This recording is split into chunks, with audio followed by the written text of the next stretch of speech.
So let's find out whether or not I'm full of shit.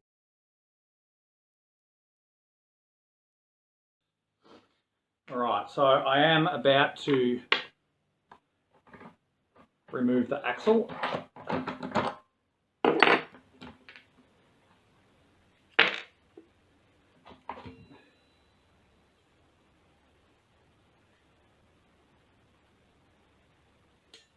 Now there's not actually much to see here.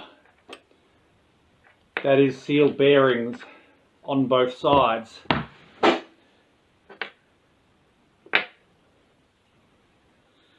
And a leaf in my brake calipers. And again, user error. It is very important to check that there's no crap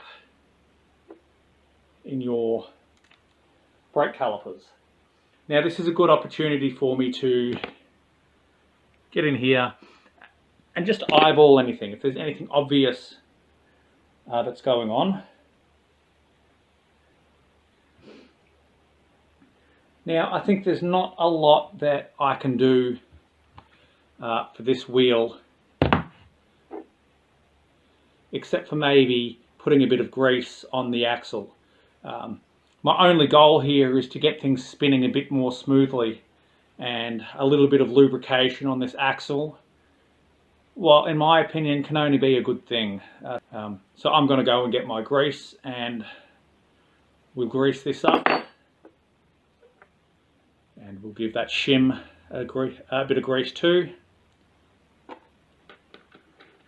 The important thing when taking things apart is make sure you don't lose anything. Which, if you've ever watched any other videos on my channel, most of my builds happen in the backyard over the grass, and I'm constantly losing things. Especially when it comes to wheels and axles. You don't want to lose anything. There's no real need in me taking that off, but I just like to give it an inspection. I'm just looking for any cracks or abrasions, but that does look pretty healthy to me. Oh. So what we're doing here is really simple. We don't need to use a whole heap of grease. So just with a finger dipped in a rag, I'm just going to grease that bad boy up. Now this is not going to make a dramatic difference to the performance of the scooter, but in my opinion it's just a bit of preventative maintenance, because otherwise it's metal on metal.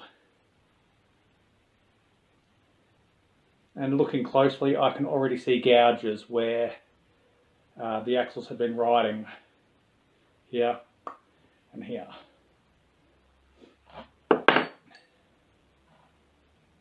So what I'm going to do is just stick a bit of grease down the opening of that, down the opening of this one,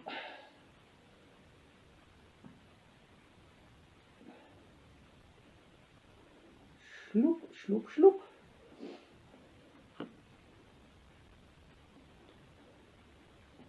Around all the openings, basically just trying to maximize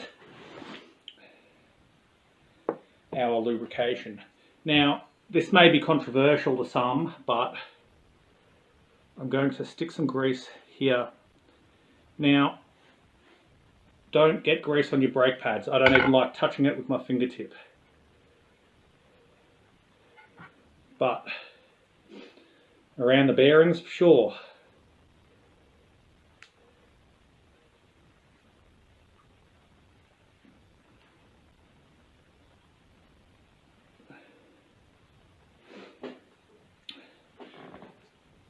Alright. So I know that I haven't got the best camera angle here, but I'm going to go ahead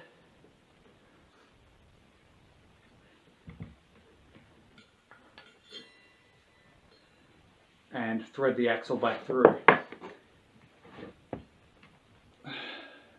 One last inspection to make sure there's no grease on the brake pad. Now this is going to be a rather delicate operation because there is not much in the way of wiggle room, as I've got to line everything up. We seem to be fairly well aligned, and there we go. And it's such a tight fit in there that it's pushed all the grease I had on the inside out anyway. Now that wants to be firm but not over tight. And like I thought, that's not a drastic improvement. That's not an improvement at all. But if nothing else, I hope to prevent further wear.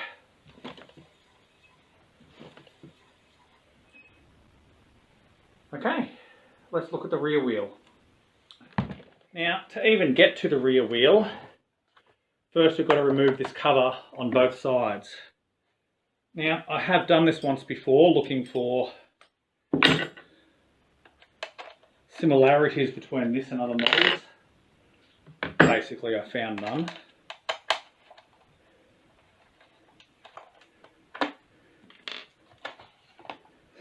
Alright.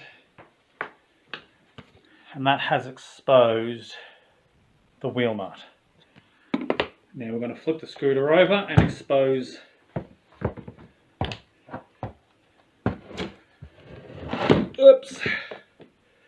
the nut on the other side. Alright, so with that one little bolt taken out, we can now slip that off. We've exposed the main motor wire. Now that probably has a connection that goes all the way up here. So we're going to have to open up the front too. Alright, so we have opened up to expose the mess of wires at the front. Now I feel like I do need to comment. I've seen a lot of videos on YouTube, e-bikes, e-scooters, you name it. A lot of them seem to be, unlock the speed of your scooter by snipping this one wire. And to be fair, in all those videos, it does look like they're just usually white wires, 1 or 3, and they just snip them apart, and all of a sudden their scooter or e-bike is getting a much higher top speed. For the record, I've looked. I am no electrician, but I can't find anything that matches the description of what might be a speed wire. And I'm not about to go snipping wires that could be linked to anything. I have a reasonable understanding of what the main wires are, obviously to the battery, to the hall wires, the hall sensors in the motor. But sensor wires, brake sensors, ABS, whatever the fuck it might be. I am not experienced enough to go hacking wires and hoping. Incidentally, I did a video where I unplugged one wire at a time, trying to figure it out. Don't do it. Don't do what Nick does. So what we are looking for in this mess of wires, hello, is the main motor plug. Now I am going to have to put the camera down to do this because I need 2 hands. But we need to unplug that wire before we can go any further. Alright, so these are the wires to the charger. That's the main wire to the battery. I believe that might link to the motor, and there's also the 3 main plugs there. Now let's be fair, the real hope is that after I've unplugged everything and pulled the wires out, that I'm actually going to be able to thread them through again. Incidentally, I was correct. Get my hands out of the way.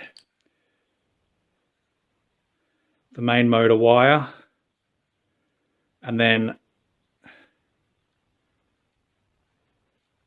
the wires for the hall sensors in the motor itself. Now, in order to remove this wheel. We don't take the whole axle out like we did on the front. We just need to loosen the nuts either side of the wheel, and the whole assembly will slide out to the back.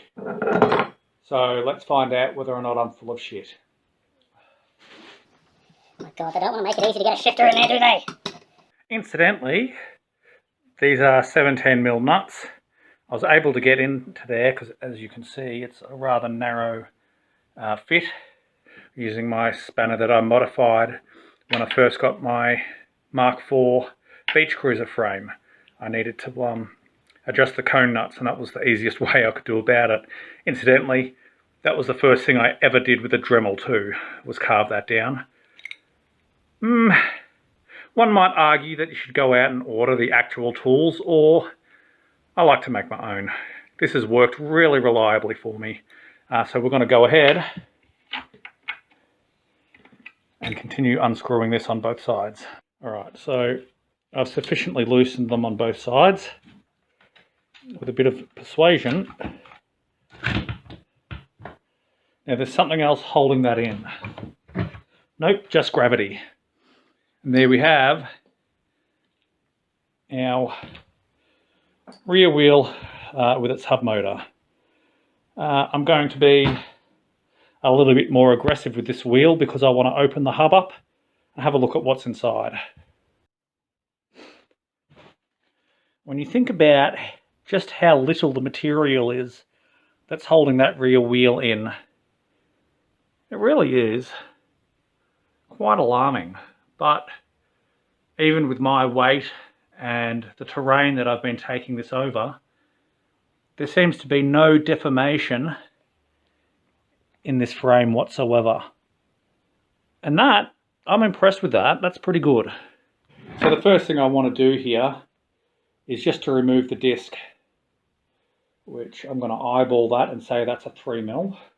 That's a 4mm. Where's my 4mm?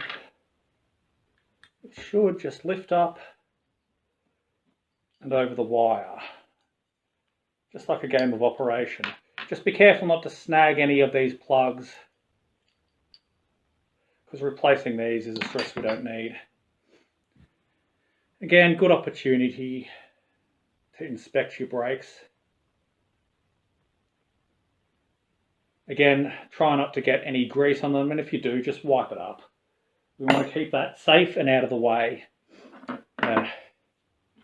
1, 2, 3, 4, 5, 6. Good idea to keep these with your disc brake disc, I should say. So now, one by one, we are going to open up the hub.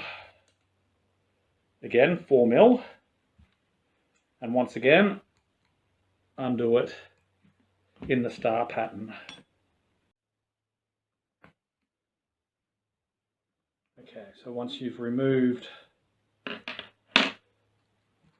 your 6 little Allen bolts, 3, 4, 5, 6, we're going to put them there safe. Now, I'm hoping this cover will just lift off. It was never going to be that easy, was it?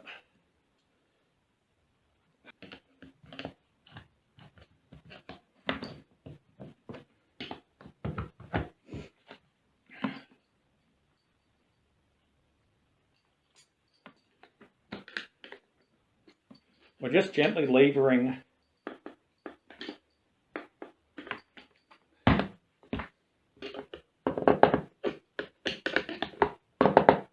I'm actually going to put a bit of material under there.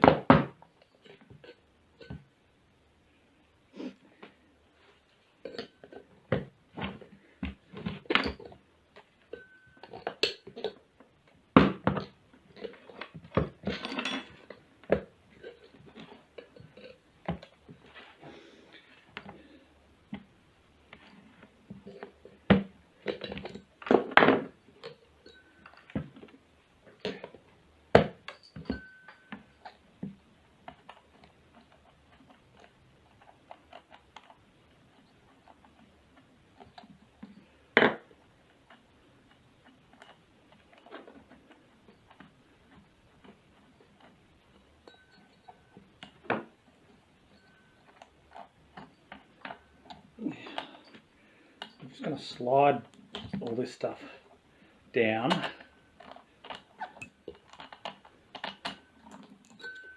There we go. Now, this is in fact not a planetary gear system.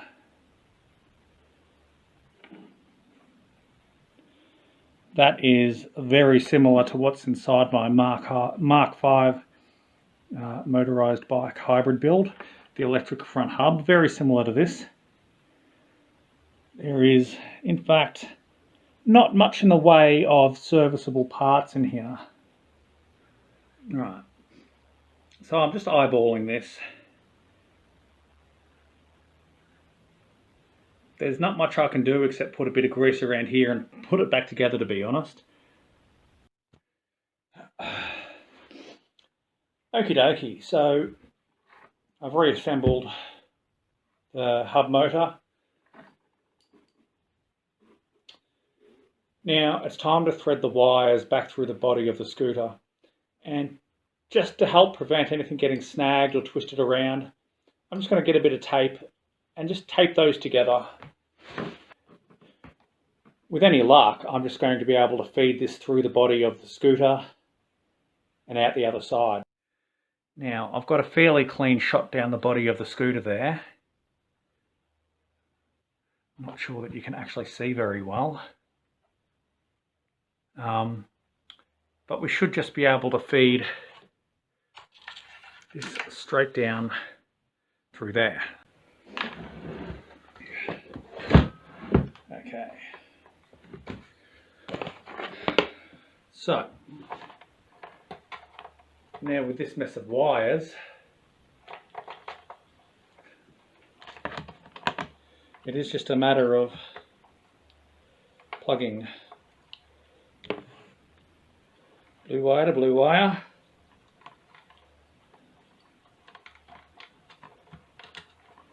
Green wire to green wire.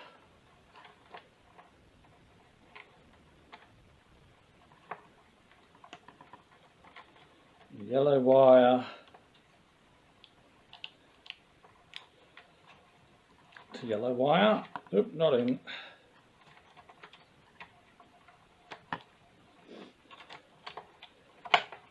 And then lastly,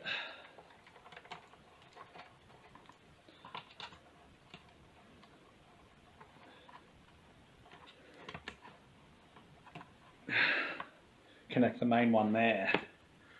All right, this is an important note, is that little tab, which looks like that, is facing the wrong way. It has to face towards the front of the scooter because it wants to lock into here. All right.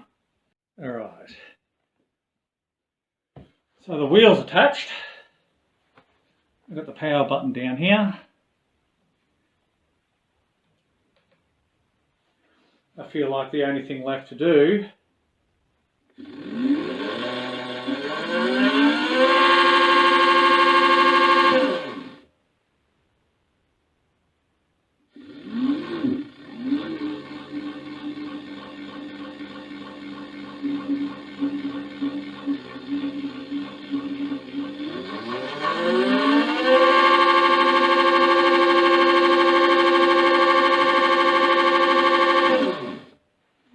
feel like we may have an alignment issue.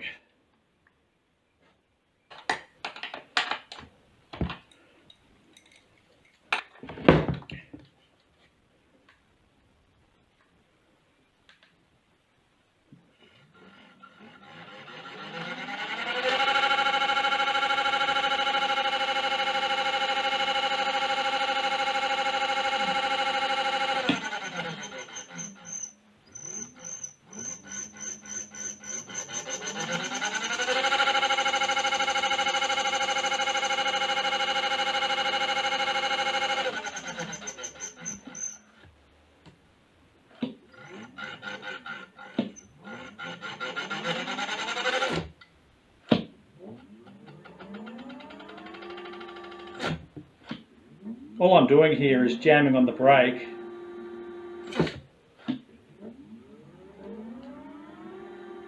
There was just apparently something caught in the pads. And a few sharp presses of the brake.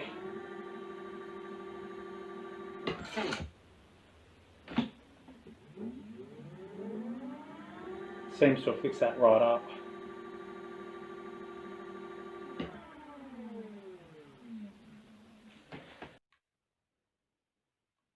Alrighty, well that seems to be working reasonably well. All that's left for me to do is to safely tuck these wires back away, put all the covers back on, and it should be good to go once again. Alright, so my next challenge is repairing the seat post, which I'm hoping is fairly easy. There's the main sort of pivot bolt. All I did was take this bolt and shave it down. And hopefully I should get away with just threading it in, tightening it up and forgetting about it. Just for an extra layer of peace of mind, I'm going to drop some thread locker down here, and that should stop it from ever popping out again.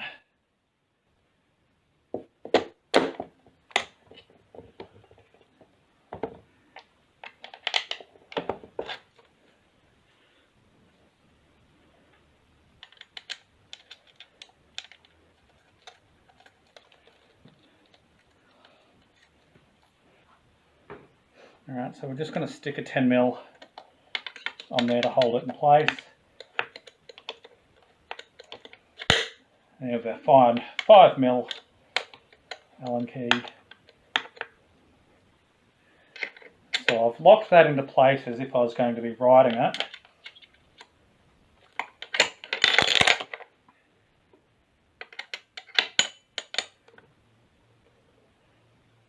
And you're just going to nip that down.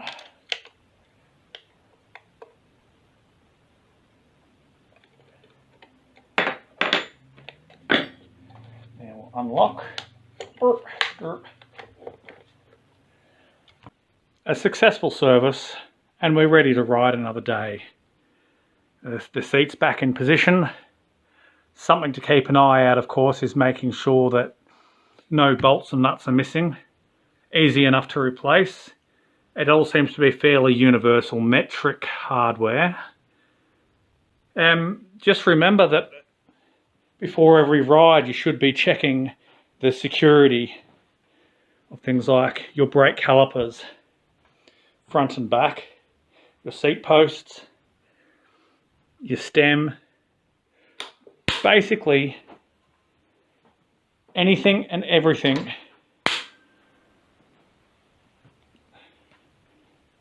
that is attached, because it will come loose over time. Alright, so far this AKEZ 500w scooter is holding up. It's got a brilliant build quality. It doesn't feel flimsy. The only things that have fallen off are the things that I've forgotten to check before I've taken it out to ride it. And so far, there's been nothing that I haven't been able to fix or replace just using standard hardware. So yeah, you will be seeing more of this on the channel because I like riding it and it's my channel and I'll upload whatever the hell I want, as I'm sure you're all aware by now. But if you've stuck with me this long, give us a thumbs up, like and subscribe. I hate saying that shit, but I want to get my channel over that 500 mark. Help me out.